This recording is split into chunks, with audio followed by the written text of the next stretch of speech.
Yep. Inside, I want to kill myself. We are on an 0-7 run over the last 2 days. After tonight was just complete bullshit. So that's how I'm going to start off this show. Horrible Sunday, 1-5. I don't even know what to tell you about that. I just don't want to do this anymore. I've never seen anything like this, man. With the slump continuing, 2 straight losses, not a good day at all. 0-4. I just have not had a good season, man. What can this slump that I'm on? The slump continues. I've reached a new peak, actually. I'm gonna burn my Bruins hat, man. I don't know what is going on with the Bruins. March 8th, is that what it is? I don't even know. It's March 9th, I think. Who even knows, man? I don't know what day it is anymore. I don't even know what day it is anymore, man.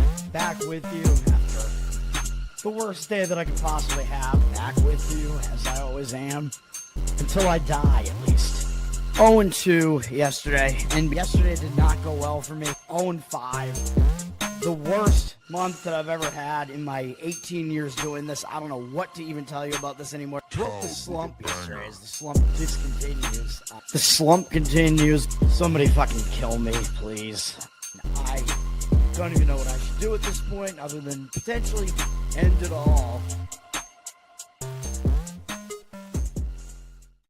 What's up, everybody? It's Toad back with you with Toadstool Sports Bracketology Monday night. I might start doing these twice a week. I forgot to even mention I was going to do this tonight, but I've been doing it every Monday night because it's one of the kind of off days for college basketball. I think I might do Mondays and Thursdays as we head towards March here.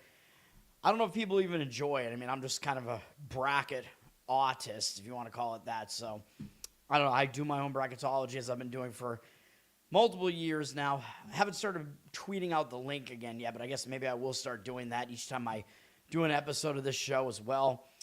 So I don't know. Hopefully people enjoy it. Maybe it's stupid. I don't really give much of an explanation for it. I just go, here's what I got, man. Pretty much. All right, let's get into it here. Why not? Charles, what's up? That is a lot of emojis. That's so many emojis that, or maybe StreamYard's just messing up. StreamYard has one chat on top of the other. All right, as you can see, we got the bracketology here. You guys can already see it. I did change a lot of the auto bid conference winners. Just, I don't know, a lot has changed. I go kind of based off of a combination of power ratings and predictions for those, which again is different than what like Joe Lunardi does, where he just takes whoever's atop each conference. I put more effort into it than that, man. And then, as I said, the rest of what I do is kind of an amalgam of like a bunch of different bracketologies, plus I do my own stuff to it, plus power ratings and stuff like that. So the 4-1 seeds still have not changed. We have Arizona and Michigan and Duke. Really, those are like the clear top 3. I think there is kind of a gap after those 3 teams, although really, I'm going to be honest, like there are probably at least several teams that I think could potentially win the championship this year. And I actually think Connecticut is not on that list, although Connecticut is the remaining number 1 seed. So, I mean, they haven't really done anything wrong. It's just that the Big East is just weak over the last few seasons, man. I just don't see Connecticut being as strong as they were those championship seasons they had. But they are still a 1 seed. I think they still have 1 loss or whatever. They haven't done a whole lot wrong. Maybe 2 losses, whatever it is. But, yeah, not a whole lot has changed there. I have all those teams winning their respective conferences as well, of course. On the 2 line, Illinois is up to number 2. And I do think they're absolutely legit. Like, people seem to just not consider Illinois. Like, it's weird because the public likes teams that score a lot, usually, and Illinois has been that, but now Illinois is like more of a slow-down team. But it just seems like the public just kind of always ignores Illinois, but even more so this year, maybe because they are playing slower, I don't know. But Illinois, because they got that win over Nebraska, which is a win for us here on the show as well, I moved them up a bit. They're on the 2 line, and Nebraska's right behind them also on the 2 line. I mean, we can't really move Nebraska down a whole lot for that loss. Illinois is a legit team. I think Nebraska is going to be overseeded in the tournament, though. Like, if they wind up as a 2 seed or whatever, I'm probably bouncing them not too far into the tournament. Sorry to Nate for that. And I think the remainder of the 2 seeds are actually better than they are. But again, this is just like, I'm going based off of like, if the committee put out the brackets, like right now, this is what it would be. But then the auto bids, I change it up and I try to predict who's going to win the conference. So I do kind of a mix of things here. It's more difficult to predict, like, what is this big conference team going to do throughout the remainder of the season? You know what I mean? And that would just make everything really, really crazy. So hopefully that makes sense. But we have Iowa State and Houston, the other two seeds right now. They're both totally legit teams. Houston did take that loss to Texas Tech, but not going to really knock them very much for that. The 3 line, we do have Michigan State heading the 3s. These teams on the 3 line are all really legit too, I think, for the most part. We have Gonzaga in there as well, predicted to win the West Coast Conference. This year they're significantly better than St. Mary's, and they did just beat St. Mary's by margin at Gonzaga, which I thought they might. And Gonzaga was like a 9-point favorite in that game, I think. So they're most likely going to win that conference yet again. So I have them there. I do have Purdue on the 3 line as well, even though they lost a few games in a row. They were able to, I believe they were able to right the ship and get a win against some weaker team, though. But they did take a few losses in there, including one to Indiana, I think was their most recent loss. So I couldn't really, I think I moved them down slightly based off of that. And then Vanderbilt righted the ship for themselves. They got a blowout win over Kentucky, and Kentucky's still likely to be a tournament team, so that's keeping Vandy up here on the 3 line. Move them up, actually. They were on the 4 line. On the 4 line, we do have Texas Tech and Kansas. Both teams played tonight. I don't even know who wound up winning that game, but I did this today before the games were played, just to put that out there, but I don't think tonight's game would really have much of an impact on these 2 teams because they're playing each other, so neither team's going to really get knocked for losing that game. But I have them both on the 4 line, along with BYU, and then we have Virginia up there, moving back up a bit to the 4 line, which I forget what Virginia did after they were able to. I know they escaped against Notre Dame, and then what else did they do? I can't remember. They had one other game the other day. I don't know. You guys can remind me what they did, but I completely forget what they did. They only beat Boston College. So, I mean, they keep winning, but they haven't really been winning anything huge. So, I don't know. But I did move them up, which was more of, it was kind of more the case that I moved some other teams down. I moved Florida down after they lost to Auburn. They're sitting on the 5 line, although as you can see, I still have them winning the SEC over Vandy, but I do have them on the 5 line. Sometimes I will do that because I'm going to give the SEC. I might be misspeaking because I'm on no sleep, as always. But I still think they're the better team in the SEC. It's just that because they have 5 losses or whatever, the committee's just not going to put them that high. But maybe if they win the SEC, they will move themselves up a little bit. They did also crush Alabama, so that was a good win for Florida after they lost to Auburn. Alabama sitting on the 5 as well. Not as good as the last few years, but they're still going to be in the mix here. Arkansas and North Carolina to close out the 5 seeds here. Not really a whole lot to talk about there. I mean, those teams are just kind of hanging around that area. The 6 seeds, St. John's, I think I actually moved them up because they have been playing pretty well in the Big East and pretty clearly the second best team in the Big East besides UConn. I mean, I think the Big East might wind up only getting 3 teams into the tournament. And St. John's obviously is one of them. And then we got Tennessee not having the greatest of seasons, but just kind of hanging out on the 6 line, not really changing a whole lot. I believe they did. I think did they just beat Georgia? They just had some. I can't even remember. I apologize. I can't even remember what wins they had. I know usually I talk about it, but I could bring it up, I guess. Usually the bracketology is fresher in my mind, though, but I did this earlier today. Yeah, they beat Georgia and then Auburn. So Tennessee's just moving along, but beating teams that are a little bit worse than they are. And then the ACC teams hanging out on the 6th line here, Clemson and Louisville. Not a whole lot of a change there. I think those 2 teams might have just played each other, too. I'm not sure. I don't remember, but they're both still ranked. I think they're both hanging out on the 6th line there. Auburn, after they beat Florida, they moved themselves up quite a bit to the 7 line. I did have them kind of in the 8-9 range for a bit, but that win over Florida is going to help them a lot. That was a huge win for Auburn there. so that will propel them forward. And they beat Texas as well, who I think is pretty underrated. Dirty Sock, what's up, man? Thanks for hanging out. All right. I apologize. I'm definitely tired here, man. St. Louis, they just continue to crush, man. I have them up on the 7 line. I have them obviously winning the A-10 right now, although even if they lose the A-10 conference tournament, they're going to still get in, man, unless something really drastic happens. They're insane offensively. They're not even just Robbie Avila. They have a lot of depth on that team, too. Ken Baum has them in, I think, the top 25, and obviously they're ranked as well in the top 25 based on the rankings. St. Louis is for real, and they definitely have a chance to make a run in the tournament, and if they want to make sure they get on like the 6 line or the 7 line, man. They do not want to be an 8 or a 9 and have to run into one of the 1 seeds. It's going to set up a lot better for them to make a run into the tournament if they wind up on the 6 or the 7. So I think that's where they want to be. But we'll see. If they keep winning, they might get themselves up maybe too high, because I don't think they really want to be a 4 or a 5 and still have to potentially have a 1 seed in their way. SMU is also on the 7 line. They just continue to kind of do what's expected in the Big 12 there. Villanova in the Big East. I believe Villanova did just lose to UConn. I mean, they're not going to get knocked too much, but I think I did knock them down a little bit after that. But Villanova's still sitting on the 7. They would be the last of the Big East teams to actually get into the tournament for me right now. The 8 line, we do have UCF. They did get that huge win over Texas Tech, which moved them up a little bit. They were, I think, on the 9 or the 10 prior to this.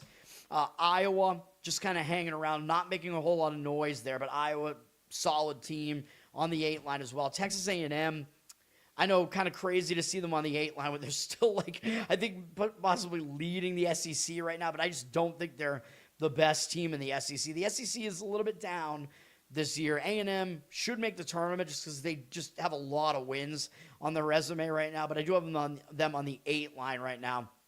And they're not as good as some of these other teams in the SEC. Georgia also on the 8 line. Georgia, I believe, did just lose to Auburn and Tennessee, if I'm not mistaken. So they've dropped a little bit. Actually, did they lose to Auburn? Let me see.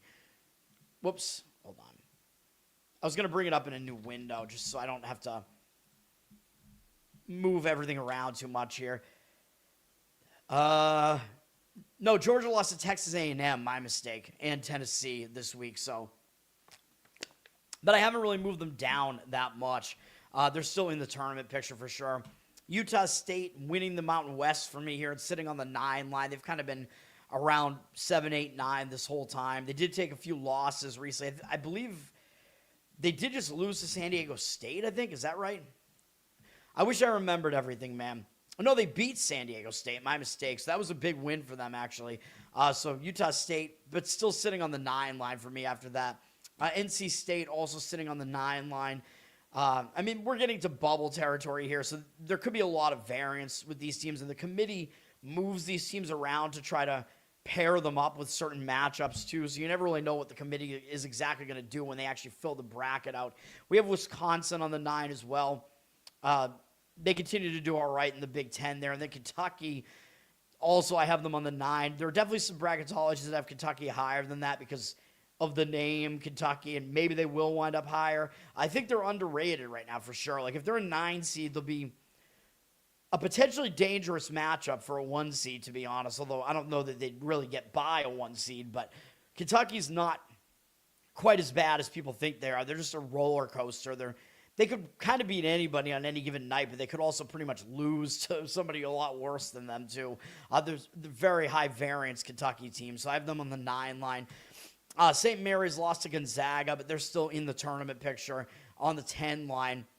And then we have the last 4 teams getting into the round of 64. I have as UCLA, USC, so both California Big Ten teams there, Miami of Florida, and New Mexico. I have New Mexico getting the last bye into the actual tournament, which, you know, I mean, it was a choice between that and the teams that I have not getting those byes. New Mexico's on a nice run. They haven't lost for like 2 weeks now, so they are making a nice run. They're up near the top of the Mountain West as well. They're tied with San Diego State and Utah State, so they're definitely in the mix. Then the last teams in, the 4 play-in teams I have as Ohio State, San Diego State, Virginia Tech, and Indiana as the last teams in. Which, again, it seems to be a mix of these teams. Like, over the last couple of weeks, these teams are all just kind of in the mix for the bubble here. San Diego State, with, I believe, that loss to Utah State, but they're not really going to get knocked that much for that.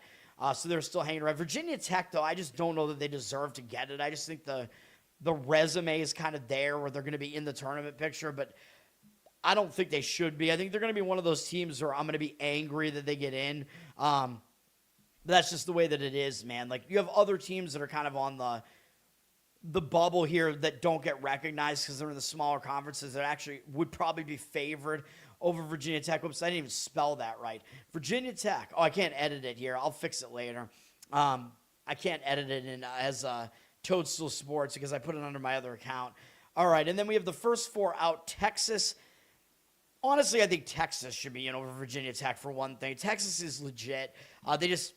They have an ugly resume right now. They have a lot of close losses. That Texas team, they're good enough to be in the tournament, man, without question. So I'd like to see them just get some wins and just get themselves into the tournament just because I think they're good enough to get in. Seton Hall, like I said, the Big East struggling. The only other team that even really has a chance to get in is Seton Hall, and they were ranked earlier in the season, but I told you I didn't think they were actually that legit, and they've really kind of fallen off. So they're going to have to play themselves back in. Cal is in the first four out as well. I don't think Cal is as good as their record looks. Same with Stanford, who I have in the next four out. They're just like, they're there in the ACC. They got decent looking records, but they just don't have a strong resume. Weak out of conference schedules for those two teams as well. And then I have Missouri in the first four out as well. They play in the SEC, so they're going to have some chances to get some big wins.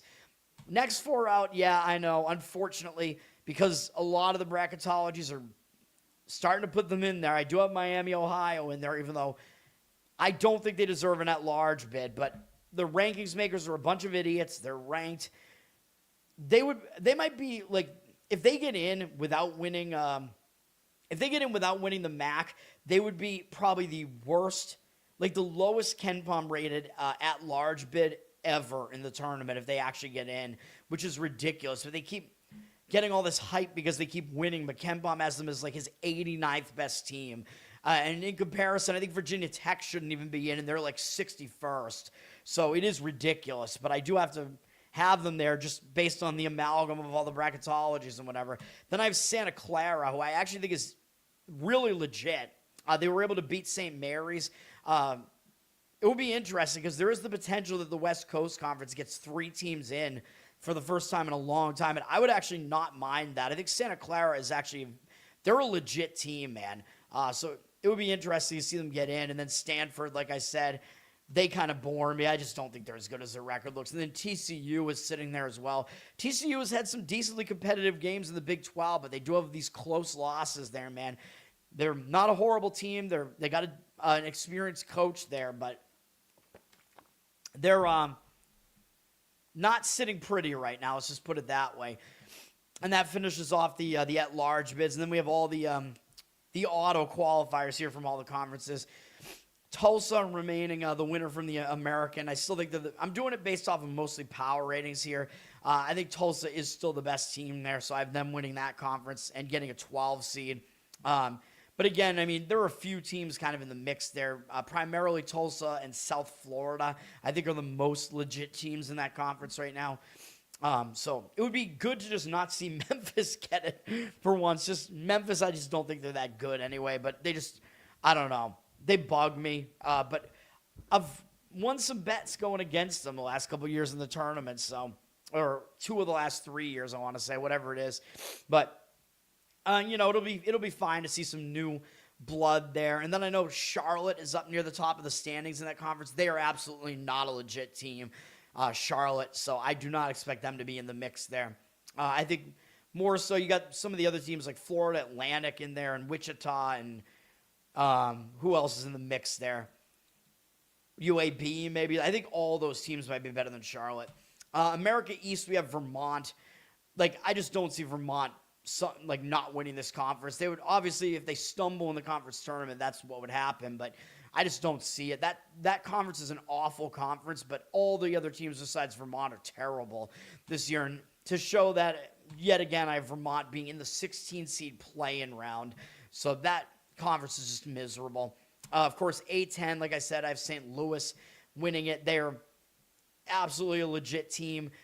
There are some other teams that could potentially get in there and win that conference. You got George Mason, still fairly dangerous.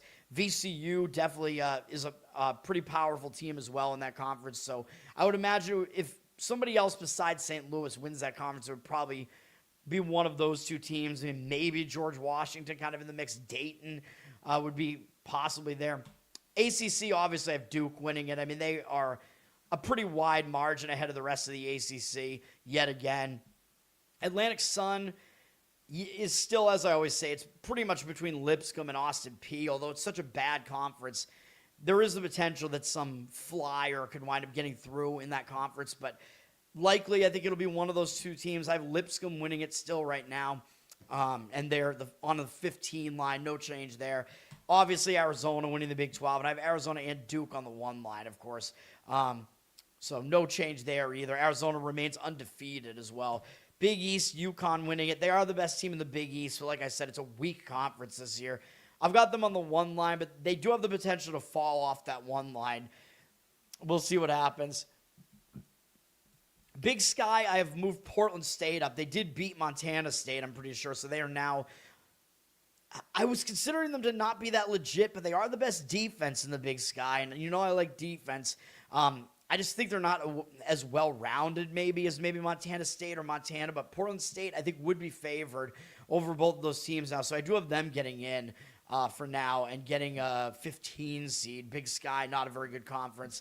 Big South, no change there. High Point is still the best team in that conference by a pretty wide margin. I have them winning it, getting a 13 seed. Big Ten, obviously, Michigan winning that and getting a 1 seed. No change there either. But again, as I always point out, these big conferences, sometimes these teams will just have a 1 seed locked up or whatever, and then they just kind of bow out of the tournament, of the conference tournament, because they want to just get ready for the main tournament. You know what I mean? So it makes no sense to really go through this grueling conference tournament, right? Although at least with a team like Michigan, who's going to be a high seed in the tournament, they don't have to play as many games in that tournament, so they don't have to do it, they don't have to do as much to do it. But Big West still got Hawaii. This always freaks me out, dude. It's like every fucking night, the emergency broadcast system test. Like, how often do they do this? Like, stop, dude. Anyway, Big West, I do have Hawaii still winning it, even though I believe they did just lose to UC Irvine. I have Hawaii on the 13 line here, but UC Irvine is not that far behind them. You got UC San Diego is still kind of in the mix in that conference as well. Maybe even UC Santa Barbara, but still Hawaii. It's not the greatest conference, but whoever wins it will get like probably a decent seed like that. The Colonial, I now do have UNC Wilmington winning it. Just their record just continues to be good enough that I have them winning it. I think it's still close between them and Hofstra, though. And I know I like to go against the grain, but I think UNC Wilmington has kind of pulled ahead of Hofstra power ratings-wise. So I have them in and getting a 14 seed. But could be Hofstra, could be I forget who else is even in that conference now. I can't even think straight anymore. Oh, yeah, Charleston is up near the top of that conference as well. William and Mary actually is in the mix there as well. Conference USA, it's still Liberty, and then everybody else is a step below them. I mean, Middle Tennessee is actually better than their record looks, so they could be in the mix in that conference. But Liberty, I have them winning it still, 13 seed. No change there. Horizon, I do have Oakland winning it now after Wright State took that loss to Cleveland State, who I forget who else Cleveland State beat. I don't think they beat Oakland, though. So Oakland getting there now. They're the 14 seed, but it still could be Wright State pretty easily in the Horizon. It could really be a number of teams. IPFW, Northern Kentucky, Green Bay, maybe even be in the mix. Horizon, that tournament a lot of times is chaos because the higher seeds don't get that many buys in it. So a lot of times you see some weird team getting through that, but it won't be a team that's like, I just don't really think it's going to be a team that necessarily has a ton of upset potential coming out of the Horizon, although we'll see. I know Oakland was able to do it a couple of years ago against Kentucky, but that's because they had Golke or whatever his name is just get really hot from three. Ivy League is Yale, and they're like far and away the best team in the Ivy. So I do have Yale getting a 12 seed there and still winning the Ivy. No change there. Probably Harvard is the next best team there, but I don't really see it. I don't see Yale losing the conference, man. I mean, we'll see. I mean, they do have a conference tournament now, so Yale will have to win 2 games. They did. I know they actually just lost at home to Harvard, which I'm surprised by, but Yale is still better than Harvard, so I did not change that. The MAC, I still have Marist winning it and getting a 15 seed. Marist still not at the top of that conference. I know it's St. Peter's, Merrimack up near the top. That conference is, there's a lot of kind of parity between the teams near the top. And then you got Quinnipiac still in the mix there as well. Possibly Iona, just because they seem to always kind of do something in that conference. And then Siena maybe as well. I don't know if I'm missing it. I apologize to the team if I'm missing any other team. It's in the mix in that conference. But Marist getting a 15 seed, though. That conference is pretty weak. MAC, I still have Akron winning it, man, like I said. So they're getting an 11 seed. And Miami, Ohio still not getting into the tournament here, of course. I still think Akron would be like a decent-sized favorite on a neutral against Miami, Ohio, man. That's just the way that it is. I think they're the better team still, even though I know they lost to Miami, Ohio on the road. We'll see what happens in the MAC tournament, though. The MEAC, probably the worst team in the entire field. Still have Howard winning that, even though they're not atop the conference right now. I don't buy Maryland Eastern Shore, really, and then maybe NC Central is not that bad. But I have Howard winning it and getting the last seed in, like I said. I feel like I say that every week, as a 16 seed play-in team. Missouri Valley is still Belmont, and they're getting a 12 seed. The Missouri Valley is a solid conference, man. They got Belmont. They got Illinois State in the mix there. And Murray State in the mix there as well. And I tweeted out about it. I think I was watching this shout out to Alex from Punk Rock Libertarians who sent me the clip of this guy. A guy that Murray State has, he's a freshman from France named Romain Domon, I believe is how you pronounce it, something like that is how you pronounce his name. The announcers have no idea how to pronounce this guy's name, but he basically looks like Larry Bird in the way that he plays. He's 6'9". I know he's playing in the Missouri Valley as well, interestingly. Not on Indiana State, though, but he's the same height as Larry Bird. He looks like he's not really that athletic, just like Larry Bird. He's a white guy. Isn't that fast, but the way that he passes and shoots the ball looks like Bird. Like, it's insane. I did quote tweet a montage of that guy, so it'll be interesting to see what he winds up doing. He's averaging over like 13 points per game as a freshman, so pretty interesting there. That's on Murray State if they wind up winning the Missouri Valley, which they might. And then there are a couple other teams kind of in the mix in that conference too, probably. I know I keep mentioning like Northern Iowa is kind of still there just because their defense is really good. And then maybe that's it as far as that conference at this point. Mountain West, like I said, Utah State's winning it and getting a 9 seed, but it could be Utah State, could be San Diego State, could be New Mexico. Grand Canyon's not really that far behind those teams either. It probably is going to be, it has to be one of those 4 teams probably. Maybe Nevada could surprise a little bit in that tournament as well. It's probably going to be, those are the top teams in the conference though. Probably going to be one of those. Northeast, still Long Island. The other teams in that's an awful conference. The rest of the teams in that conference are just really bad. So I have Long Island getting a 16 play-in, whatever. Ohio Valley, still have UT Martin as the best team in it, getting a 16 seed with a bye at least into the first round so they can get smashed by a number 1 seed. That Ohio Valley conference is bad. It could be UT Martin, could be Lindenwood, could be Southeast Missouri State, Tennessee State. I always mention, I mean, those are really the top 4 teams there. Navy is still winning the Patriot League for me and getting the other 16 seed bye there. Could be Navy, could be Colgate. Those are probably the top 2 teams there. American, maybe not that far behind either. It's going to be one of those 3 probably. But it's such a bad league that it's not even really going to matter much, I don't think. Like I said, SEC, I do have Florida winning it, but landing on the 5 seed right now just because their win-loss record is just not that pretty. But they face a very difficult schedule. The SoCon, the Southern Conference, still for me, East Tennessee State getting a 14 seed. In that conference, I mean, it's kind of them and then Mercer and then maybe Furman Wofford, maybe. And the rest of that conference, the conference is a little bit down this year. That conference usually has some pretty fun, like, conference tournaments, competitive conference tournaments. But this year, it might not be that great. Southland, I know this is before. McNeese just lost again to Stephen F. Austin. But I still think McNeese is the better team, man. So those teams have now split the season series. But I still like McNeese in that one, in that conference. They're on the 12 line right now. They're probably going to wind up being the 2 seed in the conference now, but we'll see what happens in the conference tournament. I think it's highly likely that those teams get a rematch in the conference final. And McNeese was just favored on the road tonight, so, like, I don't think that the odds makers keep telling you that they're better than Stephen F. Austin still. So I have them there. McNeese, by the way, I think they're number 1 in the country in the longest possessions being forced by their opponent. So they forced their opponent to take the longest possessions possible, although that means McNeese is going to be in a lot of close games, though. But they also defend well. Like, they force their opponent to take, like, all the time from their possession, but they also force their opponents into bad shots. So McNeese, very good defensive team. SWAC, I have Bethune-Cookman winning it still. I mean, it's a horrible conference. It could be them, could be Southern.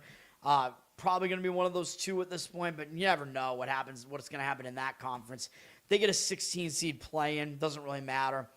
Summit League, still North Dakota State, as unfortunately St. Thomas has now lost 2 games to both North Dakotas. They lost to North Dakota most recently after losing to North Dakota State not that long ago. North Dakota State's still undefeated in the conference, probably are legitimately the best team in that conference at this point, but getting a 14 seed still could be either North Dakota or St. Thomas. I'd kind of like to see the Tommies do it, but whatever. Sunbelt, Troy is still kind of far and away the best team in the Sunbelt, even though I have them on the 15 line. There's not a good conference this year. I still think Arkansas State might be the second best team in that conference, even though they're in, like, 5th place. There are some teams in that conference that just aren't as good as what their records looked early, like Georgia Southern, Southern Miss. I don't even know. Like, I mean, I guess James Madison is an okay team in that conference still, but Marshall kind of is as well. But right now it's kind of Troy and everybody else, but it's such a weak conference, anything could happen. Gonzaga still winning the West Coast Conference. Gonzaga has a decent gap over the rest of that conference right now, which is really them over St. Mary's and Santa Clara, which St. Mary's and Santa Clara, I think, are actually close in how good they are, and Gonzaga is significantly better than both of them this year.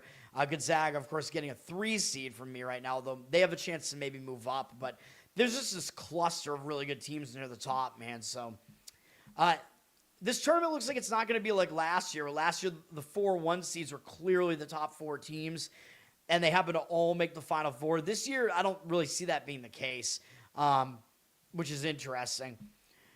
And then the WAC, I have Utah Valley still winning the WAC, which is whack, as I always say. They're a 13 seed as well.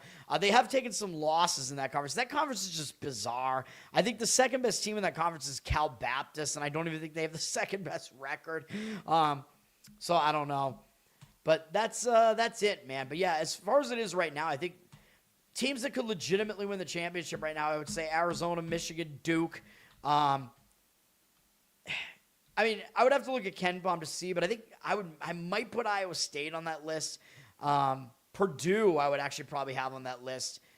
And, maybe I wouldn't go further than that right now. But, yeah, it's a little bit of a weird setup right now. There is some history with the KenPom rankings where you do want teams that are really good on both defense and offense to a certain degree. But actually, Purdue maybe not good enough defensively, so I might have to scratch that. Michigan, Arizona, Duke, Iowa State are all extremely balanced. Florida actually should be in the mix as well, and Houston.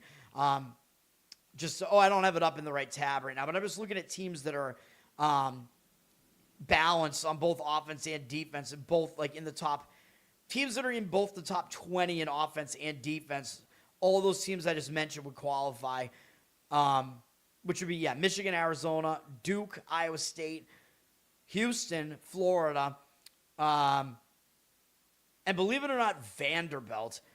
And that's it, I think. So, yeah, we'll see what happens. And those rankings can change, of course, as the season progresses. But, we'll see, man. So that's going to do it. We look at Joe Lunardi real quick, actually. So let's see what Lunardi's got going on here. His most recent bracketology, he's going to start updating his a little bit more often, too. His is from a few days ago, so he hasn't started doing it more frequently yet, but he's doing it on Fridays, I think, so January 30th. Is that a Friday? I don't know. Whatever. Yes, I believe it was. His 1 seeds have pretty much been the same as mine every time I've looked. Yeah, I think they're the same. UConn, Michigan, Arizona, Duke. Okay, yeah, so we agree with that on that. I mean, my last 4 buys getting in right now are UCLA, USC, Miami, Florida, and New Mexico.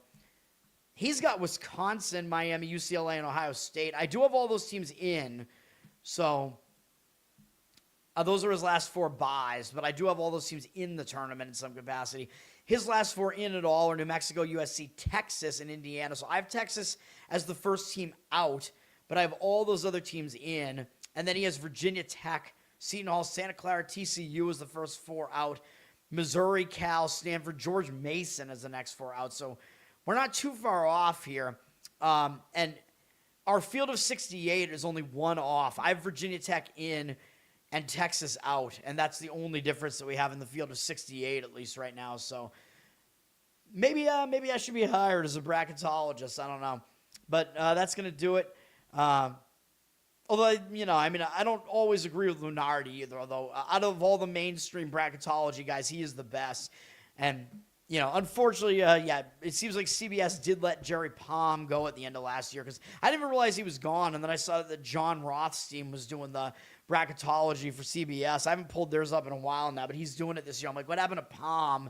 And then I looked, and Palm had a tweet like at the end of March Madness earlier this year and said that he was no longer going to be on CBS for it. So I was like, oh, man, that kind of – I mean – I thought his bracketology was a bit off. Like, he's not as good as Lunardi at doing it, but I don't know. I kind of liked listening to him because, I don't know, he just had that, like, he's obviously like an autist, man. He's a fellow autist. That's probably why I liked him. He just had the hair that he doesn't really, like, do anything with. It's just kind of a little bit all over the place, and he wears, like, a suit that doesn't fit right. I'm like, yeah, I get it, man. He just kind of looks like a he looks like he should be a college professor at a small college, a statistics professor. That's going to do it. Thank you, sir.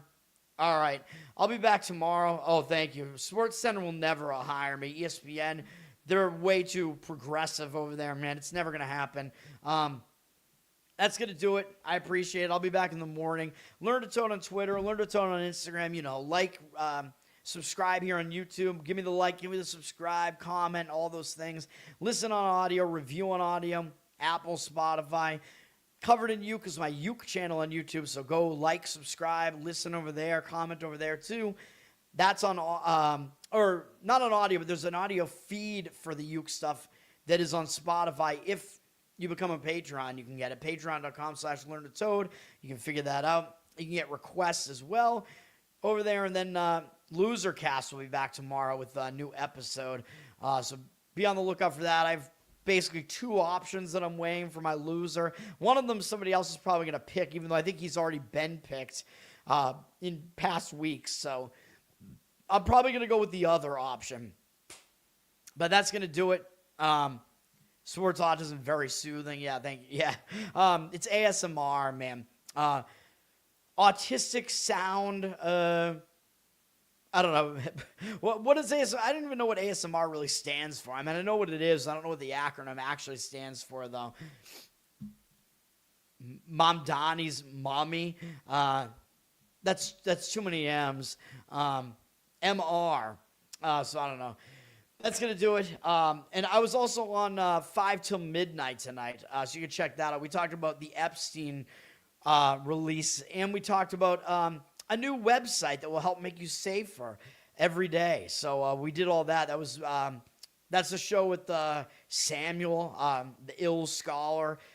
It's also got Luke and Typo from Biting the Bullet. Was that their podcast? I don't know if they still do it, but that was their podcast, I think. And Adam Nutter, of course, the guy who is supposed to be on Losercast but never is. So I did their show tonight. I took the place of Kyle Matovich, who I guess was not there for some reason. I don't know how to pronounce his name, whatever his name is. He was absent. It was supposed to be all of us, but I was basically just Kyle, but full of seed oils. So that's going to do it. He thinks seed oils are not bad. He's wrong.